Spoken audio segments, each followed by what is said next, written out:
নমস্কাৰ স্বাগতম জনাইছোঁ আছাম টিচি ইউটিউব চেনেললৈ। মই যে আপোনালোকৰ মাজলৈ লৈছোঁ কেইটামান অসমৰ হিষ্ট্ৰী কুৱেশ্যন আনচাৰ সকলোৱে ভালদৰে শুনি যাব। আৰু যদি মোৰ চেনেলটো ছাবস্ক্ৰাইব কৰি ৰাখিব যাতে সকলো এনে কথা ভিডিঅ' পাই থাকে, তাৰে আশা কৰি মই যে ক্লাছটো আৰম্ভ কৰিছোঁ। আৰু সকলোকে মই এটা অনুৰোধ কৰোঁ যে সকলোৱে মিলি যাতে চেনেলটো অতি সোনকালে 1K ছাবস্ক্ৰাইব কৰি দিয়ে। মই এটা বছৰে কষ্ট কৰিলোঁ, বৰ্তমান মই 1K কৰিবলৈ সক্ষম হোৱা নাই। সকলোৱে মিলি এটা ছাবস্ক্ৰাইব দিলেই 1K অতি সোনকালে হ'ব। সকলোৱে যাতে এটা ছাবস্ক্ৰাইব দি চেনেলটো আগুৱাই যোৱাত সহায় কৰে তাৰ আশা কৰি মই আৰম্ভ কৰিছোঁ। Question number 111। আহোমৰ শাসনৰ সময়ত প্ৰৱৰ্তিত পাইক প্ৰথা কিমান বছৰ বয়সৰ একোজন কৰ্মঠ মানুহক পাইক বুলি কোৱা হয়? উত্তৰ হ'ব 16ৰ পৰা 50 বছৰ। 112। কাৰী পাইক বুলিলে কি বুজা? উত্তৰ বাধ্যতামূলক গা সাটনিৰ পৰা সাধাৰণতে ৰেহাই নোপোৱা কৃষক প্ৰজা।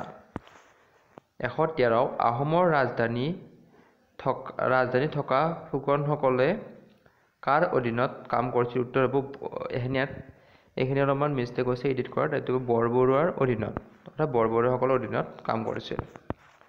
114। কোনটো ঘটনাই আহোমৰ শাসনৰ অন্ত পেলাইছিল? উত্তৰ হ'ব মানৰ আক্ৰমণে। 115। অসমৰ চলচ্চিত্ৰ ইতিহাসৰ প্ৰথমগৰাকী চলচ্চিত্ৰ পৰিচালকৰ নাম কি? উত্তৰ হ'ব প্ৰমথেশ বৰুৱা। 116। কোনজন কবি সাহিত্যিকে জ্যোতিৰ্বিজ্ঞান বিষয়ক গ্ৰন্থ সূৰ্য সিদ্ধান্ত অসমীয়ালৈ ভাস্বতী নামেৰে অনুবাদ কৰিছিল? উত্তৰ হ'ব কবিৰাজ চক্ৰৱৰ্তী। 117। আহোম যুগত অসমীয়া বেপাৰীয়ে মোগল ব্যৱসায়ীৰ লগত পাট মুগা কাপোৰৰ সলাই কি সংগ্ৰহ কৰিছিল? উত্তৰ হ'ব নিমখ। 118। কোনজন আহোম স্বৰ্গদেৱৰ দিনত প্ৰথম ৰূপৰ মুদ্ৰা তৈয়াৰ কৰা হৈছিল? উত্তৰ হ'ব চুক্লেমুং গড়গয়া ৰজাৰ দিনত। 119। কাৰ নেতৃত্বত ব্ৰাহ্মণ হ'ব লাগিছিল ব্ৰাহ্মণ সংঘটি জন্ম হৈছিল? উত্তৰ হ'ব দামোদৰদেৱ।